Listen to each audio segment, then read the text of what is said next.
The longest WrestleMania in history. I'm Glenn Rubenstein. This is the Wrestling Inc. podcast for WrestleMania 35. With me is Mr. Matt Morgan, Mr. Raj Giri.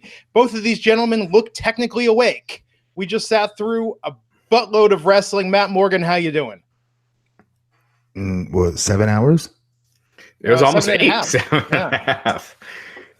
This is ridiculous. Honestly, I'm partially angry about how long this took, but it is what it is. There was a great WrestleMania in there, but all of that didn't have to happen tonight. There were two great WrestleManias in there. Seriously. I thought top to bottom, this was one of the best WrestleManias, probably ever, as far as, or in a long time, as far as each individual match. And if you had the loud crowd reaction, they would have been awesome. But the crowd, really tired down after Kofi Kingston. And it just didn't have that same energy after that. It's also an outdoor stadium, right? So everything goes straight up. It doesn't come back. The acoustics in there, which is part of the problem of playing outside. Yeah. But they front loaded the show on purpose with the title changes so early. It was like back to back title changes from the pre-show onto the main show. I thought, which was smart. If you're going to build and drag everybody to the main event of the women's match and give Becky her big, huge moment, but then 19 hours were in between that. Right. And Matt, to your point with the open dome, I mean, that is true, but the crowd was still a lot louder for the first half, like that Kofi match and the Rollins match and even the Cena stuff towards the end. I mean, they were pretty loud for it, I thought. Yeah. It was an exciting show, just so darn much of it tonight, starting with the pre-show, the Cruiserweight title match, Tony Nese versus Buddy Murphy. Tony Nese is your new Cruiserweight champ. Good match. These guys did what they do, but I felt like when you're the main match on the kickoff show, you're kind of telling us not to care, right? Or the first match on the kickoff show, rather. I cared. And I don't watch the show normally, but I thought it was a good match. It was good. I just feel like they position these guys in a place where it doesn't make it seem important at all. Yeah, I mean, you could tell people were still, filing in, and it was just kind of something to give the fans while they're finding their seats.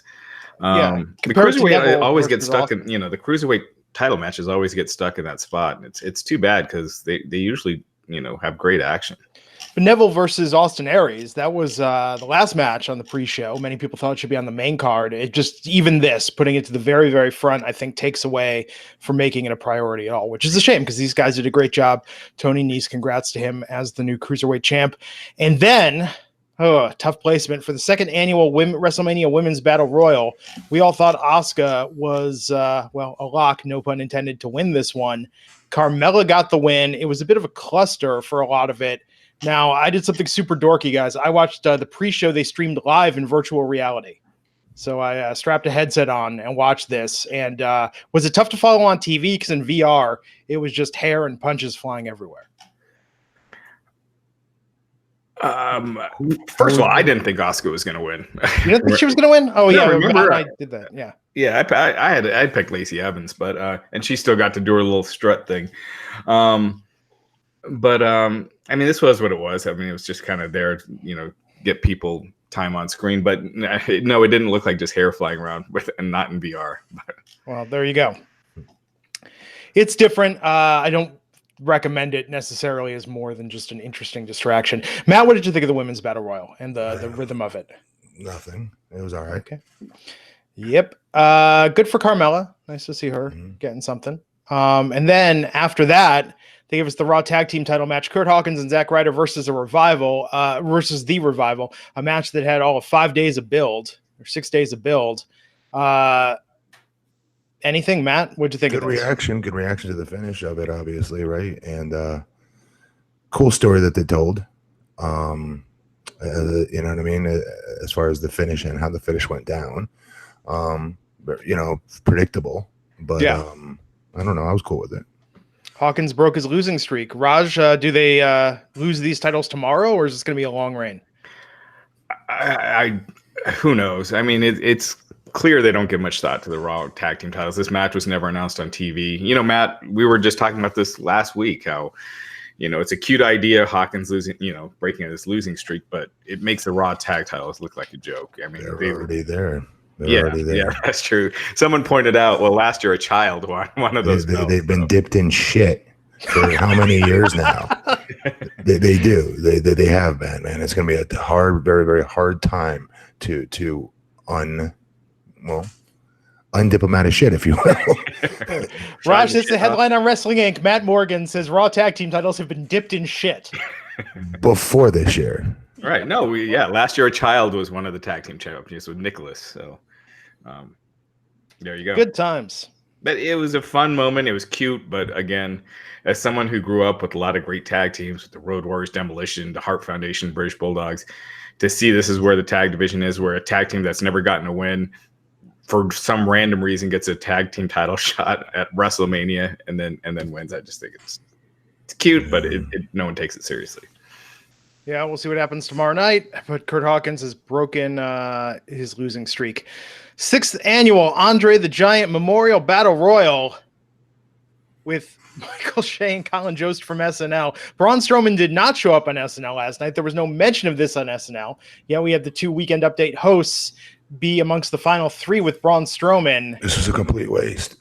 This entire cross promotion where WWE did not get cross promoted was a waste. It was just a single one-way promotion, but yeah.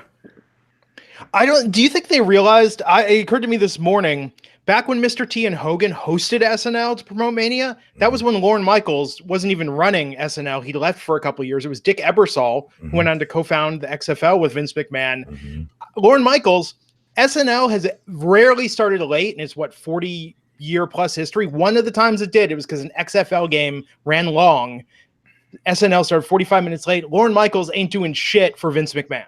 No, that has nothing to do with it. I mean, the 1 year The Rock was there, they did a WrestleMania skit where The Rock is cutting promos on the other guy and getting really personal. No, but that wasn't a WrestleMania skit. I remember the skit you're talking about. It's one of the best, one of my favorites. They did it twice. They did do it twice, but it wasn't to promote. Well, they said Mania, but it wasn't actually to promote Mania. No, but it was right before WrestleMania. Technically it wasn't to promote WrestleMania. Well, bottom line is, if he had heat with Vince, he wouldn't promote anything that had anything to do with anything WWE, which Rock at the time did. Him, Big Show, Triple H, and Mick Foley. That one was before the XFL thing. But Glenn, I don't think Lauren thinks about that at all. I just think okay. I'm just saying, when you're on Fallon and you're on the Today Show, but SNL doesn't do shit for you when you've got 2 of their talents in WrestleMania. Well, I think that wasn't the deal. I think what was the deal? It wasn't meant to be a cross promotional deal. They reached out to Michael Che and Colin Jost, and that nobody knows. Nobody cares about them. You saw the reaction. I mean, maybe WWE felt like they did. I mean, the WWE, I can't believe I'm going to say this, guys. The WWE underestimated, or in this case, overestimated the value of something. Well, like they had Joan Jett, but I don't think Joan Jett's going to be, promoting WrestleMania up until this point. So, anyway. Yes. I actually thought this was kind of entertaining, the stuff with Michael Che and Colin Jost. Oh my God. Yeah. What? Yeah. Terrible. I found it kind of funny. Yeah. I'm sticking with my theory. I want to think there's heat between Lauren and Vince. At least it makes it more interesting than what we saw. We're talking and spending this much time on this. This is Braun Strowman. This is the future of this company who got the win, who got the Andre trophy. This was his angle, and he didn't get shit out of it. Talking about. Well, okay. At least he does get the win, right? That's good. He did get positive. The win. Yes, he joins the revered winners like Cesaro and Mojo Rawley and all those, Baron Corbin, all those whose careers have skyrocketed after winning this prestigious battle royal, man. Yeah. Well, it's better than him losing. That's true. The biggest thing with that battle royal was Luke Harper back on TV, and I thought he looked great. Yeah. There was that real quick. Well, did you see that scary spot with Ali and Luke Harper? Oh my God! Yeah, Ali hit his face on the side of the announce table when he got thrown out of the ring. Luke Harper had him in the suplex on the apron, and Braun knocked him down, kicked him off, and it looked like there was so many ways that thing could go wrong. But luckily, everyone's okay, and Ali's fine. The show opened with Alexa Bliss coming out, brought out Hulk Hogan to hype the crowd out, hype the crowd up. And then Paul Heyman just made a beeline for the ring to announce Brock Lesnar ain't sticking around for this shit. Let's get this match over with. Brock Lesnar might be the smartest person on this card. and are we going to stop there and talk about it, or are we going to continue? Yeah, absolutely. Brock Lesnar versus Seth Rollins for the WWE Universal title. Real quick, if this was SmackDown and this was AJ Styles kicking off the WrestleMania, they would not have gone through the trouble to have his manager or anybody to do with anything in his match come out and explain why it's the first match of the night if it was a heavyweight championship match. Right. They just, you know what I'm saying? They would just do it, right? They just put him there. So I like the explanation. It made sense. I thought it made perfect sense, and I was kind of happy they went in this direction because it would have been a bigger letdown if it went on later in the night. People aren't feeling Brock anymore. Yeah. Yeah. That being said, the one thing I love about Brock Lesnar matches is you don't really know how they're going to go. You know, no, incredibly unpredictable. That's what's they are. You're right. They are great in that manner. Right. Like, you know, when you talk about like Okada right now, and, you know, a lot of people think he's the best wrestler, but you kind of know what to expect when you watch an Okada match. It's going to be long. There's going to be a lot of near falls, and then, you know, Okada gets the win. But Brock, you just have no idea. And this was another one of those cases. Very different. He kind of kicked the shit out of Seth Rollins for a long time before the match actually started. And then it was a 2-minute and 30-second match, but it didn't feel like a ripoff. No, did not. Don't you think there's sort of an opposite flow, though, with Lesnar? Because in all these recent ones where he's picked up victories, Lesnar got, you know, Lesnar's opponent got the better of him for the first half, and then Brock came back. Or in the case of Finn Balor, got the surprise. When I thought with this one, Brock being so dominant, kind of flipped the script off what we've seen in the past year. Not really. I mean, Brock and Braun, Brock dominated Braun, and then Brock and Roman last year, Brock, you know, Daniel Bryan, he ate alive. Yeah, it, right? No, yeah, Daniel had a pretty good portion. He wasn't dominating Brock. You don't think so? The only time I could think of someone dominating Brock was Goldberg when it was, you know, 20, you know, a 2-minute match. I don't know. I mean, going back to maybe like, I mean, it's rare that I can't think of any time that other than that match that someone's dominated Brock, or it's Finn looked like he was on path to a victory, and then Brock got him out of nowhere. Well, yeah. I mean, they give the hopes, you know, they give. Yeah. It's not a one. Yeah, but if it's a 10-minute match, we're not talking. None of those people have taken 7 minutes or 10 minutes on Brock Lesnar and put. No, that's what I'm saying. But the flow of it, has always been that once Brock gets a streak, that's when he wins. Brock has always closed those matches out strong. No, he opened these guys alive for about 3/4 of the match. He gives them a huge comeback out of nowhere, which we're not expecting to happen. We expect any second him to put his foot across Daniel Bryan's chest and win. That's how bad it got with most of those opponents. And then it's in that way, it's kind of the same formula, but it's in an unpredictable way they do it. Like today, it happened before the bell started, where he took 3/4 of the match before it started, right? And then Rollins got his hope spot. So it almost looked like he was going that same direction where Rollins looked like he was coming back, and then you know, you almost expect Brock to then come back. So 3 curb stomps. 3 curb stomps. Yeah. And the pin, it was very surprising that he won, and Seth Rollins is the new Universal Champion. Again, you know, that's the thing with Lesnar matches, because we all predicted that Rollins was going to win last week, right? But it still comes, you're still kind of surprised when it happens. So it was something. AJ Styles versus Randy Orton. Longer match, no stakes. AJ Styles picked up the win, overcame the RKO. Matt, what did you think of this match? I liked it a lot. I was still into it at this time. I know there wasn't as much.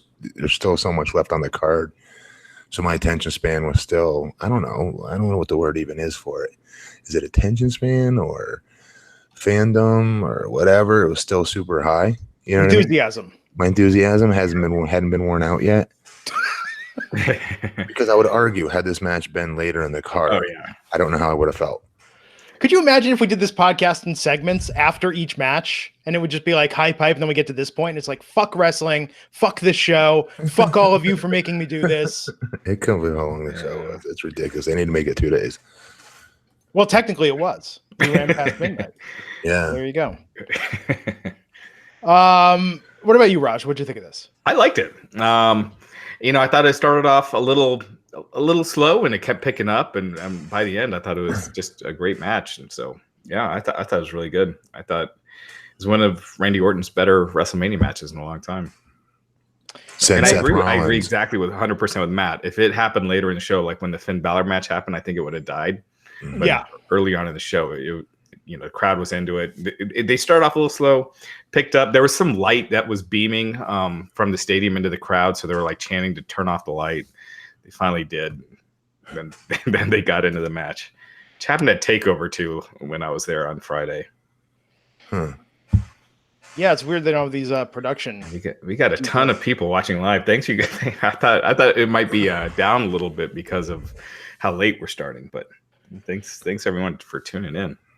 Yeah, I think this match definitely was impressive, much like all AJ Styles matches, with the amount of stamina that he shows, which leads us to the sponsor of this week's episode, tonight's WrestleMania episode, which is Blue Chew. Now, perhaps you're like Billy Gunn at the Hall of Fame and your super soaker isn't working like it once was. Perhaps you're like that unfortunate Bailey buddy that just wasn't inflating all the way tonight on the WrestleMania stage. You remember those days when you were always good to go, and let's face it, they're in the past. But now you can increase your performance and get that extra confidence in bed, so listen up. BlueChew.com, that's blue like the color blue. Blue Chew brings you we're doing this here. Blue Chew brings you the first chewable with the same FDA-approved active ingredients as Viagra and Cialis, so you know that they work, and they especially work after you've watched 8 hours of wrestling. Guys, if you're looking to get down tonight, I highly recommend Blue Chew because you're going to need it just to make it through that portion of the evening. Blue Chew brings you the first chewable with the same FDA-approved active ingredients as Viagra and Cialis. You can take them anytime, day or night, even on a full stomach. And since they're chewable, they work up to twice as fast as a pill, so you can be ready whenever that opportunity arises. Believe me, I thought tonight during some of the matches, I'll just pop a Blue Chew. Well, I don't really need to see Baron Corbin and Kurt Angle. Like, we can have go time here and then get back into Mania. Blue Chew is that quick, people. It would work faster than that Finn Balor Bobby Lashley match. I've tried it. Matt's tried it. Raj has tried it. You've all heard us talk about it in great, awkward, excruciating, cringeworthy detail. And now Blue Chew is not just for guys who can't perform. It's for any guy who wants extra function to enhance their performance in the bedroom. For instance, most of us guys talk a good game, but if you're one and done, Blue Chew can help you follow through for round 2, 3, 4, 5. Who knows? The world is your oyster. The night is yours. Blue Chew is prescribed online, shipped straight to your door in a discreet package. No in-person's doctor's visit, no waiting in the pharmacy, and best of all, no more awkwardness. Made in the USA. Blue Chew prepares and ships direct. They're cheaper than a pharmacy, and we've got a special deal for our listeners to try Blue Chew free. Visit BlueChew.com. Get your first shipment free when you use our special promo code WINC. Just pay $5 shipping. Again, that's BLUE Chew.com, promo code WINC to try it free. WINC. Blue Chew is the better, cheaper, faster choice, and we thank them for sponsoring the Wrestling Inc. podcast. Back to WrestleMania. I might need to take one tonight and, have some of that, have some wifey awake before I go to bed, so I can get wrestling off my mind. I want that to be the quote. Have some of that before I get to bed. Yeah. Man. Is this the most deliriously loopy? Because I feel like in past Manias we weren't this fucking tired and this cranky. Yes, this was obnoxious. This was legit obnoxious of how long the show was. I felt like Hall of Fame, and Hall of Fame dragged last night. Hall of Fame, I felt more energetic at the end of that than this, and that was excruciating at times. It was excruciating at times. Fatal four-way for the SmackDown Tag Team titles: Rusev and Shinsuke Nakamura versus The Bar versus Ricochet and Alistair Black versus the Usos. The Usos retaining. Alistair Black and Ricochet did not go over their second high-profile tag team loss of the weekend. That being said, Matt, what did you think of the match, especially as a showcase for these two recently called-up talents? Match itself was good, right? I just was obviously hoping they would win, but maybe the good news is, all right, guys, glass half full. Maybe they realize what they have with them. They're going to break them up. They're not going to be a team. They're going to be singles stars. Yeah, I agree 100% with Matt. I mean, this is the third kind of loss they've had. They've had a Raw tag title match, SmackDown tag title match, and NXT in the past week, in the past 6 days, and they didn't come through on any of them. But yeah, I'd like to see them maybe split up and go on singles careers. But also, I think the Usos are such a talented tag team and established. I think right now in WWE, they are the as far as reputation and talent goes, they're number one by far with New Day behind them. So when they lose them, I'd like to see it in a real feud. Excuse me, in a real feud, like one-on-one against another team that's being taken to the next level. So yeah. If they don't lift those titles off Hawkins and Ryder, they got to break these guys up. at this point because there's no point. I see it happening right away, but Hawkins and Ryder losing the titles tomorrow night. I hope so. I mean, Ricochet'd be good. Ricochet and Black would be a good choice. Although if Black dropped that creaking haunted house sound effect from his entrance. Dear God, I forgot how bad that was after not seeing it at TakeOver. Well, yeah. we'll get into cheese. Like we'll get the Finn Balor stuff too before it's over. That was terrible tonight. Oh my God! Thank God you said it, Matt, because I deleted the tweet. I was going to be like, maybe some things are better as a fantasy. Like maybe it's better to just imagine what it would be like than to actually see it happen. Dude, he looked like Eddie Munster. He looked like Eddie Munster. Like trying to scare people away from that. Like what the? Oh, we'll get into it. Yeah, we'll talk about it. This is good. Uso was good for that. By the way, I thought this match was great too. I mean, this was kind of like the tag match. Yeah. It was. It was fantastic. Was it really a bad match tonight? I don't think I saw any. Not bad. I mean, the women's tag title wasn't great, and Drew and Roman surprisingly wasn't great either. I thought those were. I thought that would and Kurt were fine. Yeah. I guess there was nothing like awful or embarrassing. These were really good matches, top to bottom, though, weren't they? Like you were right. Like this is like one of the better Manias, I thought. Yeah, it wasn't. Except for the length. Yeah, which is, I mean, again, the problem in WWE is not talent or lack thereof. At least not in terms of in-ring. But yeah, just to think about the way they booked this and put this together. So we had that match, and that was good. And then the Hall of Fame class came out. We'll talk about Hall of Fame at the end of this podcast. But Falls Count Anywhere match, Shane McMahon versus The Miz. This was another really long match. We had AJ that was long. We had the tag match that was decent length. And then into Shane versus The Miz. And this was the point when I was like, okay, strap in. It's going to be a long, long night of wrestling. Very. Yeah. What'd you think of that match, Matt? And how they had Shane win, even with The Miz doing that superplex off the scaffolding? I don't understand why he had to win. Like, why? He's not the wrestler of the two. He's the GM.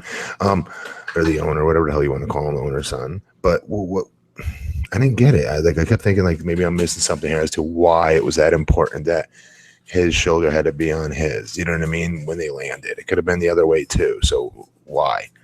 Maybe they go somewhere with it. I'm unaware of it. Yeah, I mean, I think we called it that Shane was probably going to win this, right? I thought they might have KO and Sammy come out and help Shane, so that way because KO is kind of lost as a babyface right now. I'd give him something to do. It doesn't make much sense, but hey, they did the stuff with KO and Vince a few weeks ago. That would be cool though if they put those two out for that. That'd be a good idea, actually. Yeah, to help Shane. Right, yeah, it gives them something. Was KO there tonight? Do we know that? Oh, I'm sure he was there. He's getting that Matt Morgan payday, that Mania payday for sitting him back. Was he not in the Andre? No.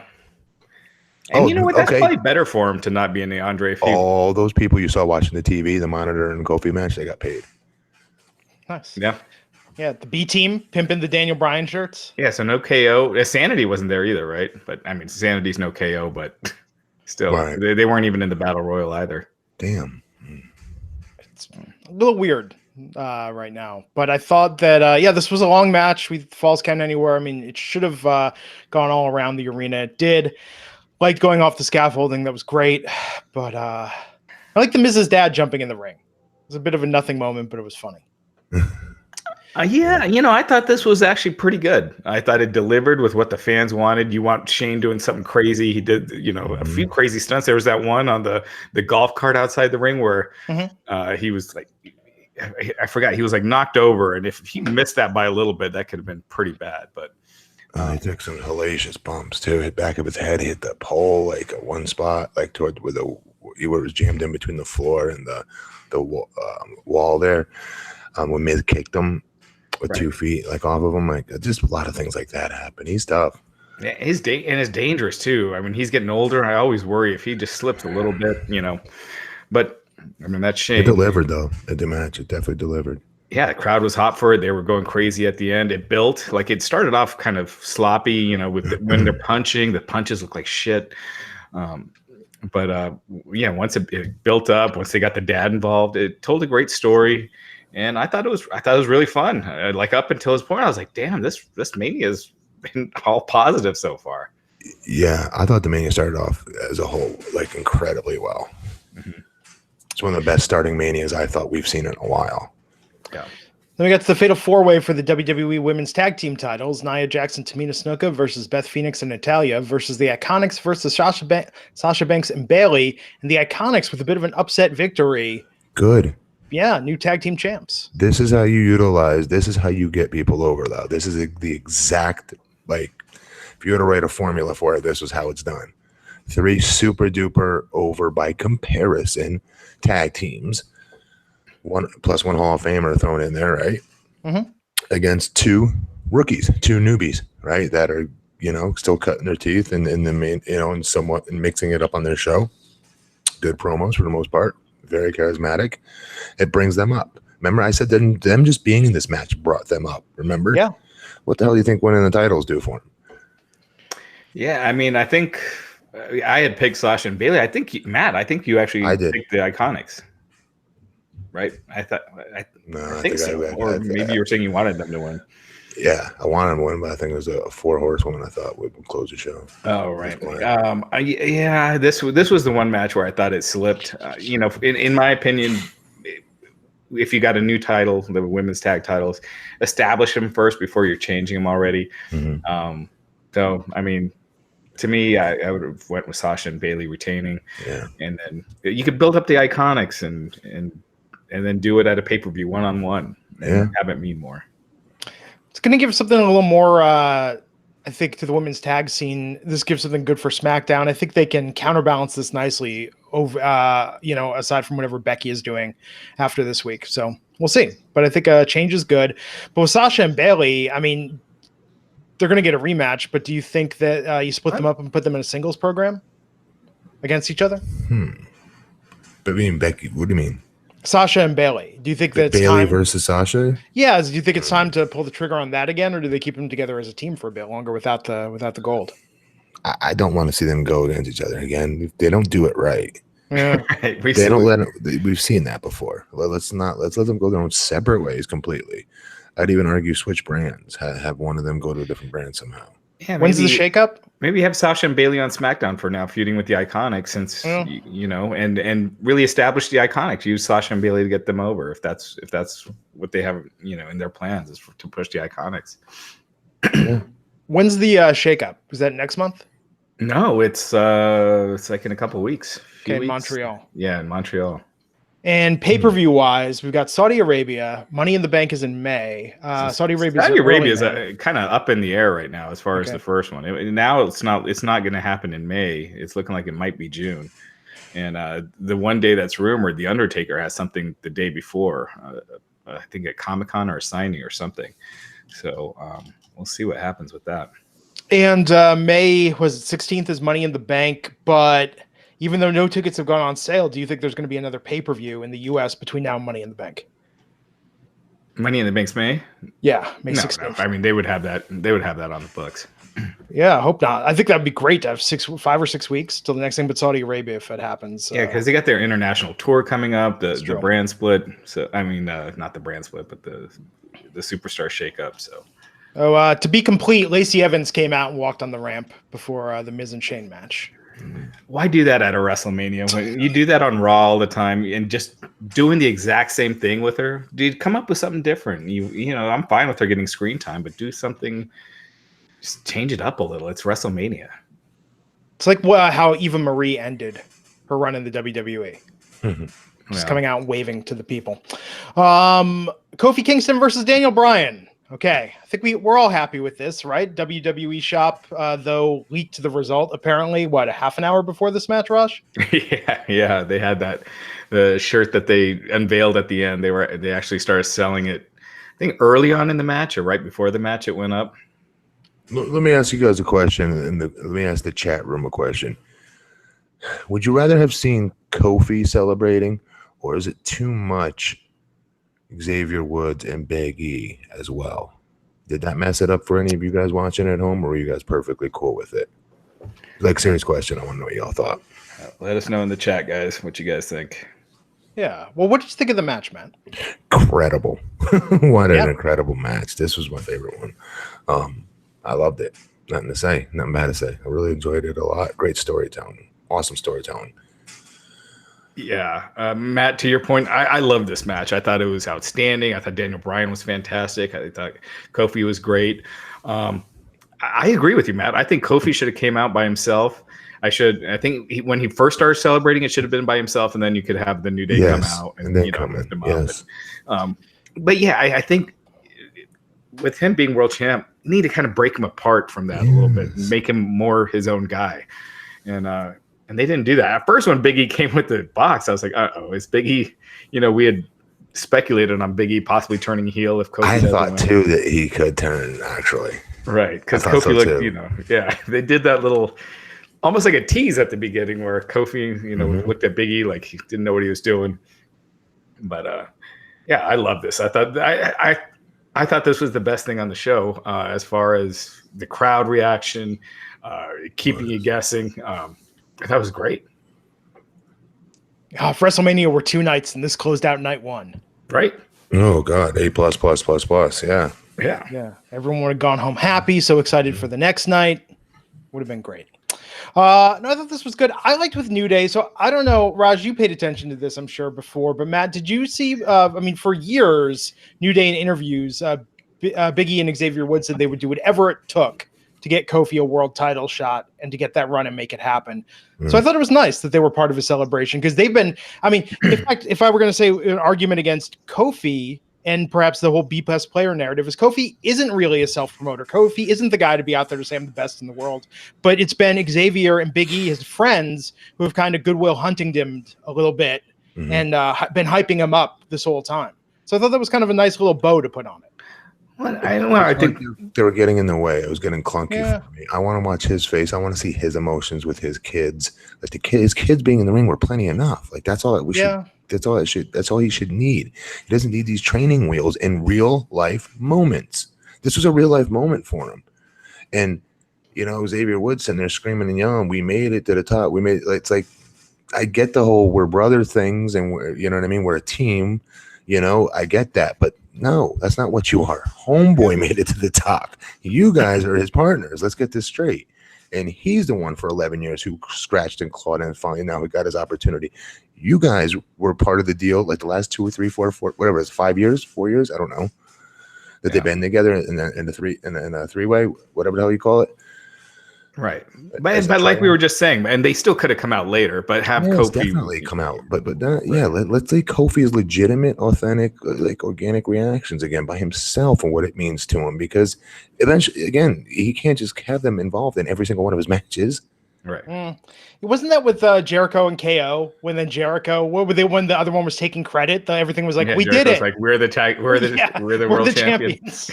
As heels, that worked. At first, if you remember, we were kind of annoyed with it a little bit because we wanted KO to do it on his own, right? It ended up being hilarious and it was funny, but as heels, they can make that work. As a baby face, it feels like they don't trust Kofi, or I don't know what it is that they don't trust, but it's annoying because I wanted to see him by himself. And again, that's a very small thing I'm talking about. Yeah. This was great, though. First African-American champion of the modern era, Grand Slam champion at that. I think this was absolutely fantastic. Congrats to Kofi Kingston. This was a very feel-good moment for WrestleMania, and we'll see how they book him from here going forward. And they brought back the old belt, so we'll see. Thank God. Yeah. How much better does that belt look now that we're used to Daniel Bryan's belt? Did you see the replicas of that at the Mania store? They were selling for like $5,000. No. Yeah, very expensive to make, apparently. Rey Mysterio versus Samoa Joe for the United States title. The entrances were longer than the match. Yeah. Is Rey injured still, Raj? I don't know. I mean, you just look at how the show was timed. They didn't have much time anyway. Which was good. This was good for Joe. I thought this was great showing for Joe. Yeah, it made him look like a killer over a legend. Ray doesn't necessarily get hurt. And Ray did have a bum knee. He was forced to miss his SmackDown match with Andrade. So I think it hit all the whatever. Yeah, he got his big entrance, hit the 619, and then Joe put him in the coquina clutch, dropped him to the mat, and it was over. After that, Roman Reigns versus Drew McIntyre. Raj, match you think under-delivered? Yeah, I was a little disappointed with that. That they tried. It almost felt to me like the crowd, they didn't want to. They feel like it's rude to boo Roman right now, so they were just going to be quiet and instead not do anything. And so there was just like no heat, no crowd reaction. And maybe it's not a Roman thing. Maybe it's just this half of the show. But it just definitely never got going. The crowd was quiet and it didn't really pop for anything. So it was just kind of there. I mean, this show is really going on now. It's really dragging on by this point. And this was a very tough spot to be put in, I thought. But yeah. Yeah, but Matt, do you think they should have held off Kofi until later? I'm glad they didn't. Yeah. Are you kidding me? Because we would have. I would be worried that the reaction wouldn't have been what it was. Yeah. I'm glad now when we're going to videotapes for the next 5 years, 10 years, and they play that Kofi clip, everyone's going to be going bananas versus lukewarm. Yeah, that's true. Yeah, I think that's why it would have been better if Drew McIntyre would have won tonight, because I think that surprise would have kept the audience going a little bit more. I think they would have still been quiet because it's not like they were ever into Drew either. That's true. In this match, they were just sitting on their hands. I think from a storyline perspective, again, Seth is champ now. You need someone for him. Drew made all the sense, getting a win, and they could still go that way. There was that one year, remember, where Mark Henry beat Ryback, and the next night they started a Ryback versus John Cena world title program. So, they still will go with it, even though the booking doesn't make sense. Yeah. Elias came out after that. We had 3 Eliases: Elias on drums, Elias on piano, Elias on guitar. And this was terrible. This was terrible. I hated this until finally Cena came out. Cena as the doctor of thugonomics coming out. Yes. That was very unexpected. It was. And that part was great. Obviously, I loved that part. Yeah, I don't think anyone saw that coming, and he was just. Cena was on fire, and I forgot how much I used to love his character. And I'm a John Cena fan. I like what he's done, but him when he used to do the thugonomic stuff and his raps, and when he was a heel, even when he was a babyface, I thought he was just great. So I thought this was awesome. Him coming out to the old gear, he had his hat backwards so you can see his JBL hair makes him look, I think, like 10 years older. But you couldn't see that, so he looked like his old self. Yeah, I thought it was great. Excellent. But yeah, to Matt's point, I thought they went way too long with the Elias part, and for a show this long, and one of the big surprises, Cena. Then they had that long video introducing Babe Cena. Ruth video, yeah, it's that Babe Ruth video. But it was cool. Cena rocked it. The crowd was super into it. It was great. No, very, very cool. No holds barred match. Triple H's career on the line. Batista versus Triple H. Real quick, let me ask you this about Cena. And people are pointing out he came to his old music. Do you think fans would have turned on Cena if he would have kept that character going? He wouldn't have become the megastar, probably, that he did by dropping it. But do you think he would have? I think he still would have become the megastar. Yeah. He as a prototype would have been a megastar. John makes anything work. That's what makes John so goddamn good at what he does. Is he's a great actor when it's, and I don't mean like actor on the TV, like in the movies. I mean in real life. He is good at camouflaging and being a chameleon to whatever moment he's in to fit whatever that is and make everybody like him. Like I told you, he was no rapper. He was listening to fucking Quiet Riot and Rat. Well, and remember, the thugonomics thing even started with the Halloween episode of SmackDown in 2002 when he was dressed as a rap character. Right. But what I'm saying is he can make anything work. Is what. But do you think the fans would like how they turned? Yes, because he would evolve. He would evolve with it.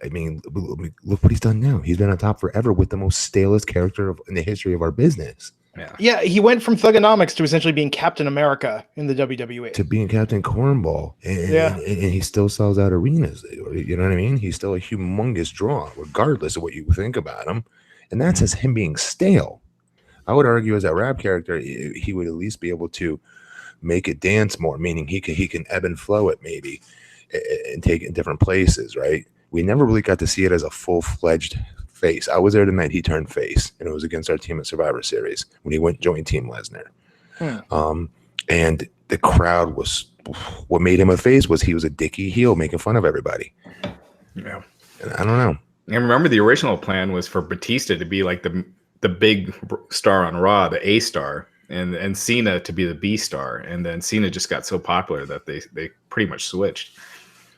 It's funny too, you know, that Halloween episode of SmackDown, that was the week before 8 Mile came out. So just the timing couldn't have been more perfect. Well, yeah, I think the way Cena tells it is like he was freestyling on a bus, like with him and some other guys, and Stephanie McMahon heard him, and that's where they decided to go with it. So I don't know if that's where they went with it with that Halloween character, or if he started working on it and then they debuted it. But I mean, on the Halloween episode, but. Yeah. But just that diss battle rap style was so popular. 8 Mile like blew that open. I remember when he brought the character back when his feud with The Rock, and he burnt The Rock pretty good a couple times. Oh, he's great. Yeah. No, it was great tonight. I thought this was actually Elias in a really good segment with a really good opponent that could go toe to toe with him on the mic for a change. Triple H versus Batista. For Christ's sakes, this match was so goddamn long. Shawn Michaels came out. What did you think, guys, of all the guest commentators they had tonight? It felt like every match someone else was joining them on commentary. I didn't mind it. I didn't care. I just know Batista racked and tripped in the ring, which was hilarious. And then, what else? And then parts of the match where Corey Graves had me laughing, like the first quarter of the match so hard. He's like, what's he going to do next? Rip his teeth out of his head? I was dying laughing at that because like it is so ridiculous. He put pliers to his fingers. Let's be very clear what would happen if someone took pliers to your fingers, gentlemen. The match is not continuing. You are screaming bloody murder and you're running to the back crying and screaming. Yeah. I mean, they were trying something different, but yeah, they went. It was kind of ridiculous how overboard they were going with the pliers and then him ripping the nose ring out and everything. The nose ring, okay, I can stretch my imagination. And your fingers. Do you know what pliers in your people at home? I dare you, put a pair of pliers, put your finger in the middle of it, squeeze just like 2%, and tell me how that feels. Your bones would break. Hello. Yeah. Well, but they sold it great. Emergency room. Like it didn't look, they sold it. No, it didn't. He threw punches with that same hand. Right. Well, no. I meant while he was in it, it didn't. It looked like. Where was the blood? Right. Well, but for Triple H to be this vicious, I don't think they sold like his motivations for it. It's like, so he beat up Ric Flair before, but Triple H, he was smiling. You could tell he couldn't get fully into it. No, that's what I'm saying. It's like this was, but see, look at Triple H now. This was like, oh, the nice dad from NXT. He's got this mean streak. It was it was really weird. Because it was a jumping gear, guys. It was from zero to hero, as we say in the business, is where he went with this. That's why. Yeah. And the announcer's like, what the fuck? We weren't expecting this shit. What was this guy doing? That was such a long match. I think this Triple H just has something Uzi taken? What's that? Was the Uzi taken? Well, and they had the long ring entrances too. I thought the ring entrances were cool, but I did too. Yeah. I feel like Triple H just feels like his matches have to go 30 minutes. And I think this match was actually pretty good. I don't know if it was like, if this was on early in the show, if it would have been much better, because it did feel really long where it was. And I think if you cut out 10 minutes out of this match, it would have been a hell of a lot better. I thought it was a good match. I thought it was really good as it was. I mean, it was good as it was. Cut out 10 minutes, and it would have been a really good match. It was good. It's just that the one thing is what lost me, and it lost me early on. Pliers. Finger. Yeah. Yeah. And I also think I do got to say this about Batista. He did trip coming into the ring, but he looked good out there. I mean, for not having wrestled in that long, I thought this match in a lot of ways, I thought it over exceeded my expectations, except for the length. The bumps they took on that damn steel staircase, guys, kills. It's the worst bump you could take. Yeah. And Batista, he's been working out for like movie muscle mass, not like, flexible, taking bumps and stuff like that. So that had to hurt. Yeah. After that, the match everyone was waiting for, Baron Corbin versus Kurt Angle in his last match ever. I was hoping after Corbin one that Cena might come back out. They might do something else. Yeah, me too. Yeah, that was it. Corbin just sponging, just soaking up the heat he's getting from this. I guess you have no choice, right? I mean, just roll with it. That you, as a heel, you should kill for this kind of heat. This is like legit, authentic. I hate your guts heat. I would want it. I think that's great. People trying to slash your tires, throw milkshakes at your windshield. I think that's a great day at the office as a heel. But they weren't really booing Corbin that much, were they? This was another one of the matches, right? In general, leading up to this. Oh, gotcha. Not tonight, but they lead up to it. But Matt, do you think this is like real heat, or is it like, shit, this guy, I'm going to change the channel for a bit and come back? Yes, I think it's a both, but he's trying to make it into character, real, authentic heat. Trying to transform it. I remember people used to say that with X-Pac. They would call it X-Pac heat. X-Pac heat, yeah. But X-Pac people still stayed to watch. The other thing you need to remember is X-Pac was a babyface too a lot of the time when that was happening. Right, yeah, that's true. You know what I mean? Sticking his tongue out and doing all those weird faces and shit that people are like, what the fuck? Turn and click.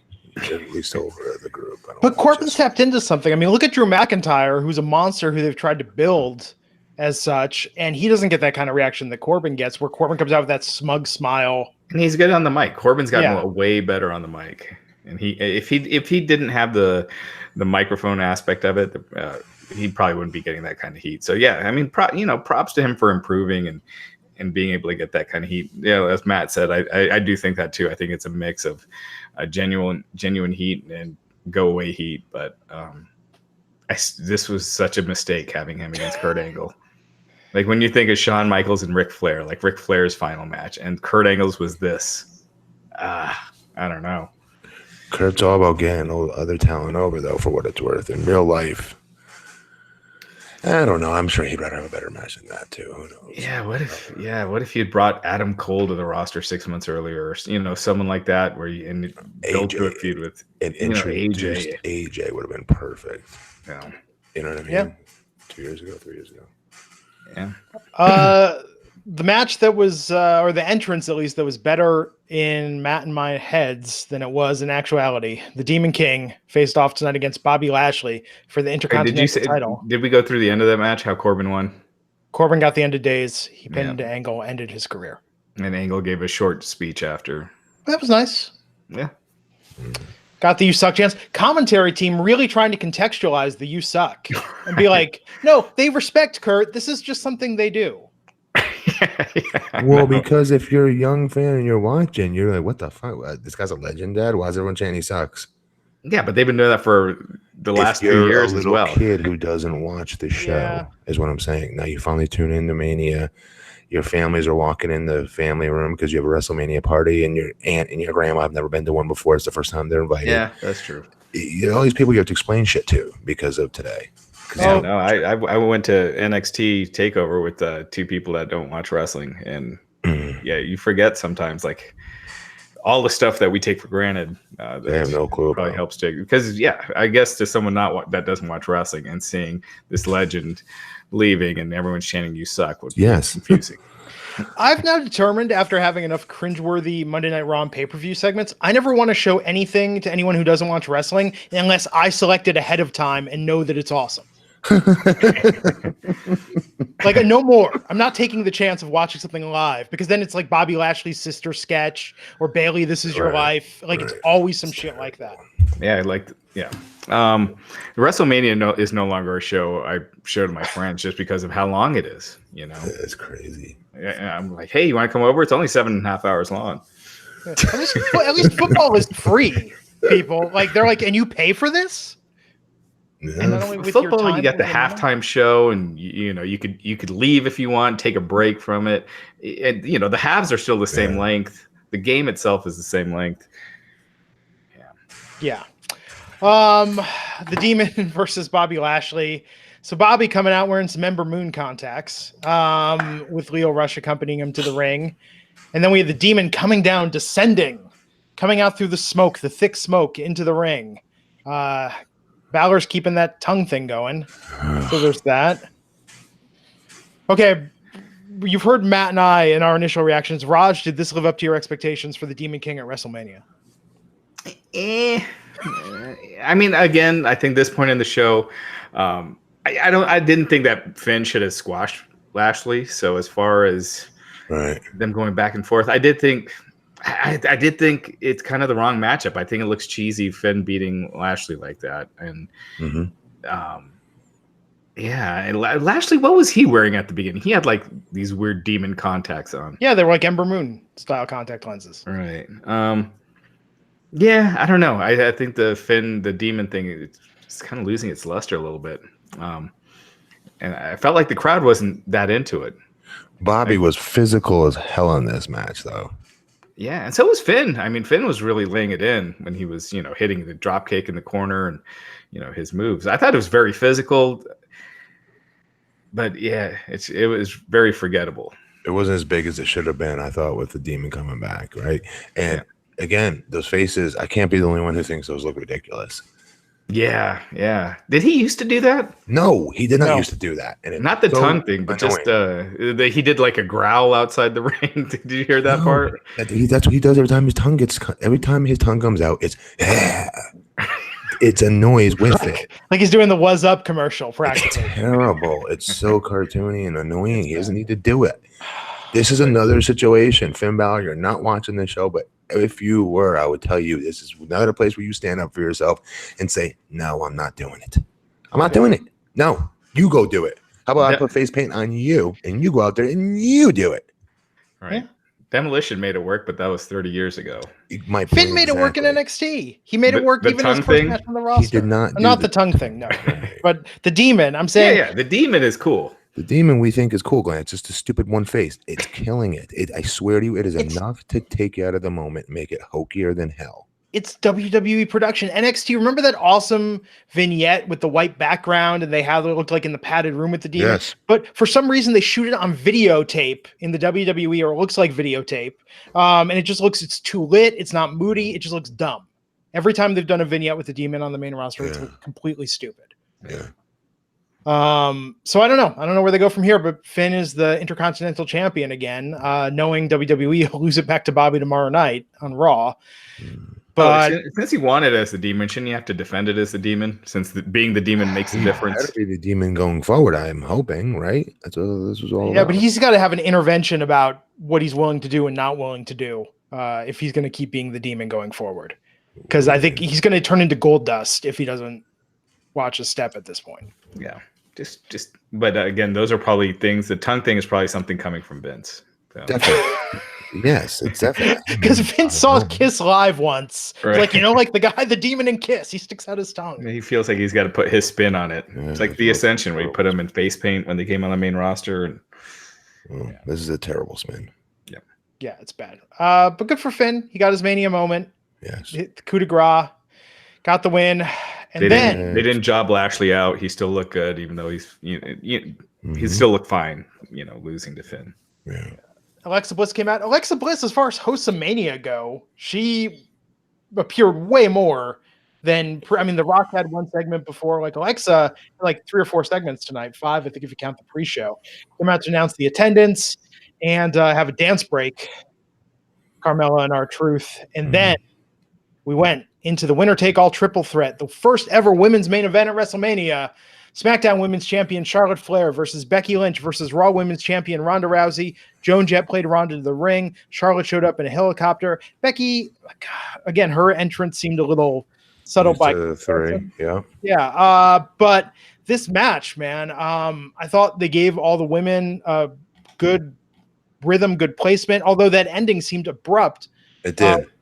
Which made it a nice surprise, right? It didn't feel like we were in the rhythm of an ending yet. It didn't. Yeah, but Matt, what did you think of the match overall?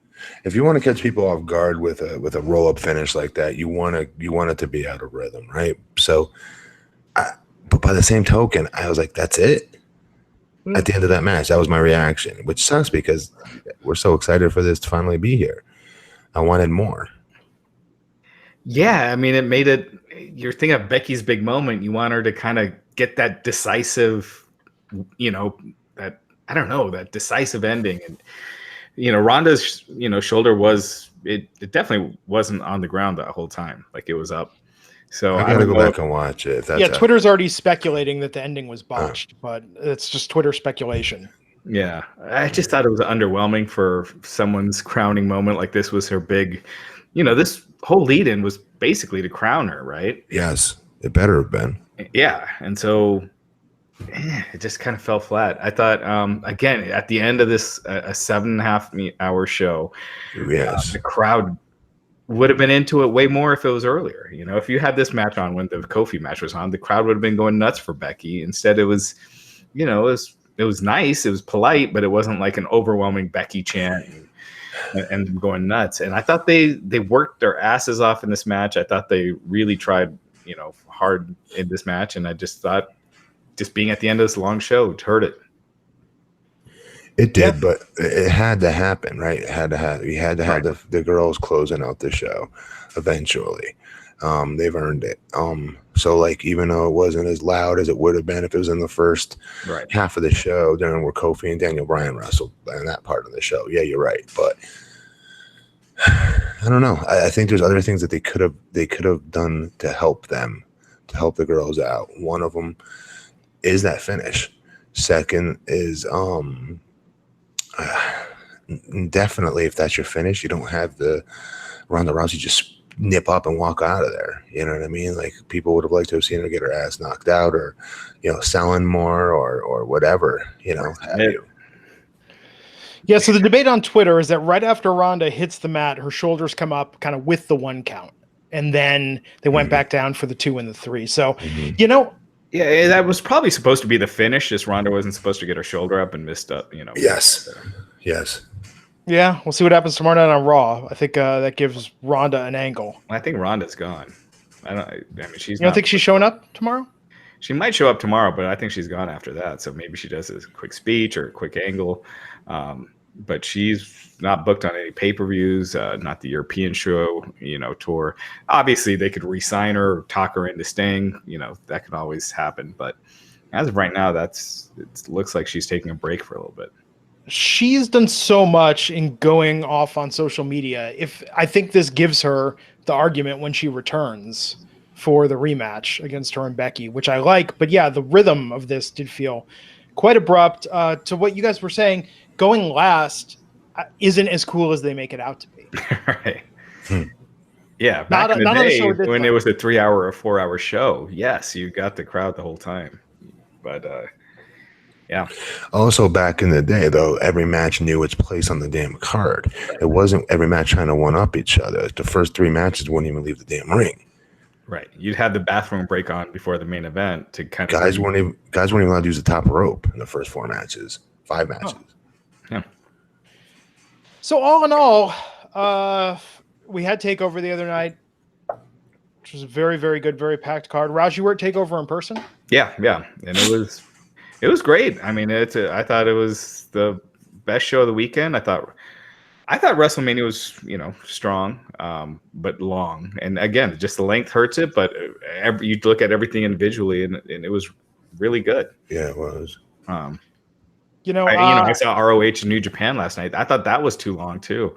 Yeah, and controversial apparently. Oh yeah, Enzo and Big Cass, and that was work. Just for everyone that's asking.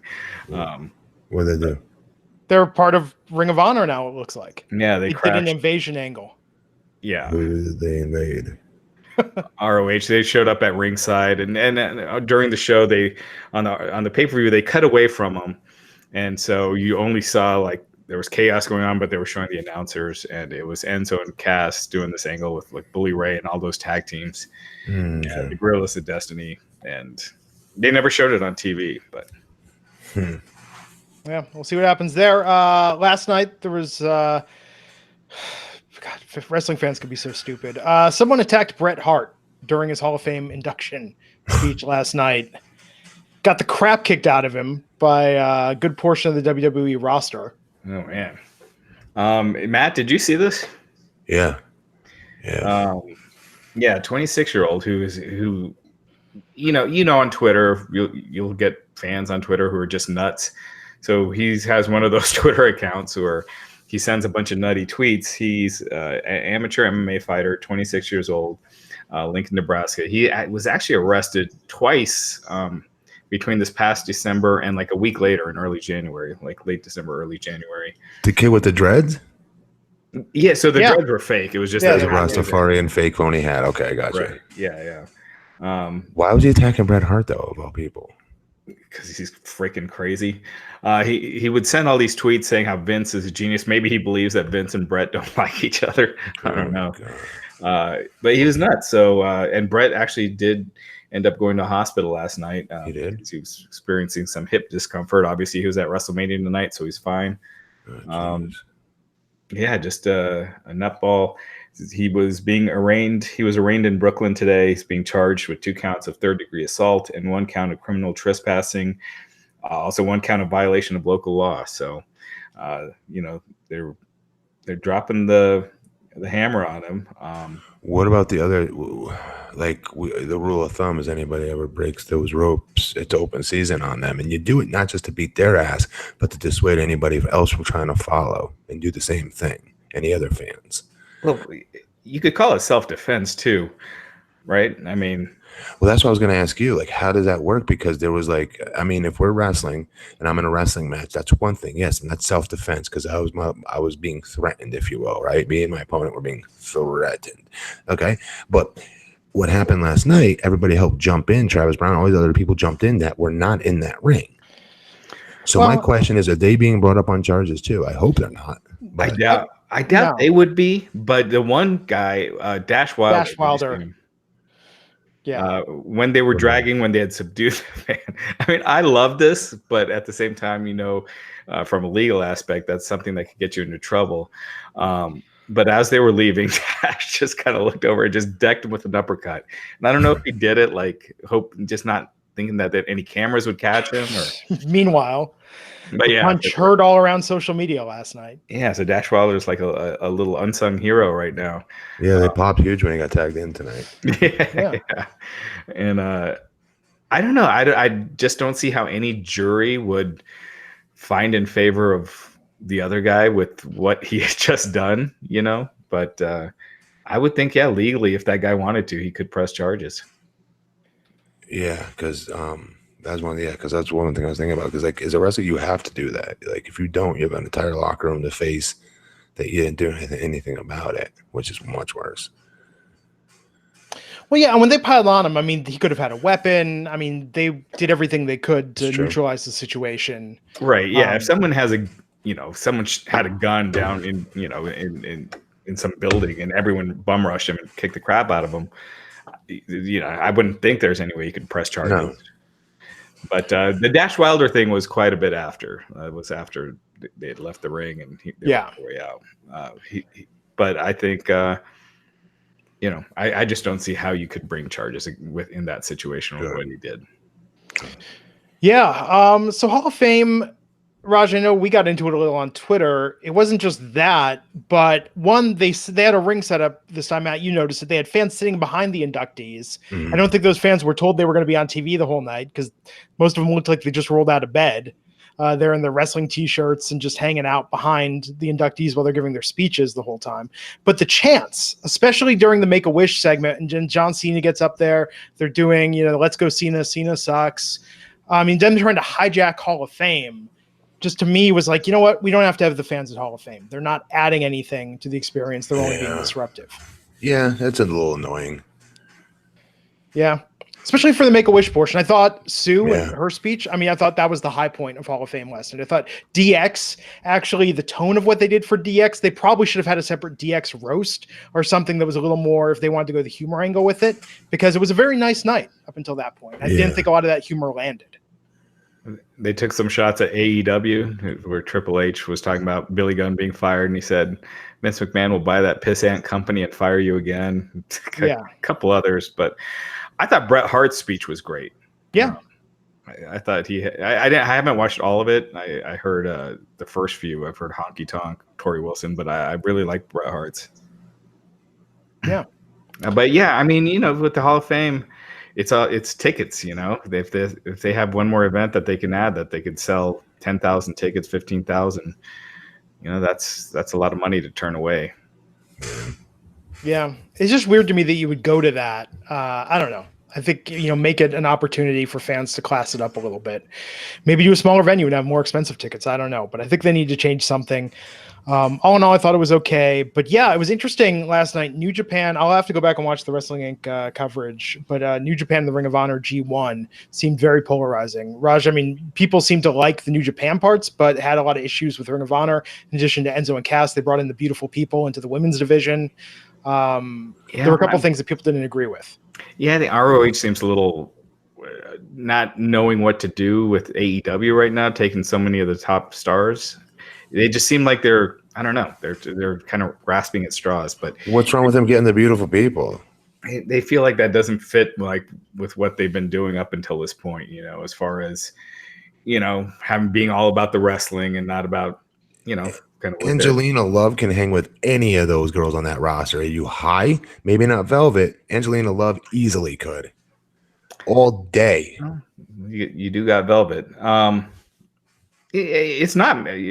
I have no problem with the Beautiful People, and you know what? To an extent, Enzo doesn't fit in ROH, but I have no issues with people using him. I think Enzo's very entertaining. He's kind of hurt himself over the last year, but I don't know. Just how that a section of the fan base is. I just thought the ROH stuff. It just felt like the thing with WrestleMania is it was really long, but you had superstars in every segment, right? The guys that were super over. ROH, you had a lot of time in there with guys that don't come across as stars. So, like 90% of that damn roster. Right. And I think the New Japan, the guys just felt more like stars. So, yeah, more colorful. Yeah, and Matt Taven. I thought WrestleMania was better than the ROH New Japan show, even though individually some of the New Japan matches you could argue were better. But I thought as a full show, WrestleMania was better. Yeah, and Matt Taven won the Ring of Honor Championship last night, defeated Dalton Castle, who turned on the boys. That was a big development. So, he defeated Jay Lethal and was it Jay? It was a three-way. Yeah, it was the three-way. That's right. Yeah, that's right. And Dalton turned. And Marty Scurll. Yeah. Yeah. It was just interesting to watch it on Twitter, like to see that Responsible Hall of Fame was going on. It was very, very interesting night for wrestling to have those events be competing with each other. Yeah. But yeah, so tomorrow night, Raw after Mania, Tuesday night SmackDown. It's not over yet. It's not over yet. We'll be back here the next 2 nights. Real quick, Jim Ross saying AEW will have a TV deal October. We'll talk more about it tomorrow night, but he says it'll be 2 hours in October. So yeah. So Raj Giri, you're wearing quite a stylish shirt there. Where can people get that? Right. The new Wrestling Inc. shirt. The Wrestling Journalist. Check it out at Pro Wrestling Tees. Go to Wrestling Inc. And check it out. Matt Morgan, you awake enough? You want to plug anything? No. Okay. Matt Morgan's good, folks. I'm Glenn Rubenstein. You can find me on Twitter at Glenn Rubenstein, where I'll be live tweeting along with Raw tomorrow night. And everybody get some rest. Tomorrow night's Raw is going to fly by. It's a 3-hour show. That's nothing. Nothing compared to tonight. Thank you for tuning in. Highest live audience we've ever had for the Wrestling Inc. podcast tonight. Thank you to everyone for tuning in. Thanks to everyone for watching. Thanks for your questions, comments, and feedback. And we'll catch you back here tomorrow on the Wrestling Inc. podcast. Take care.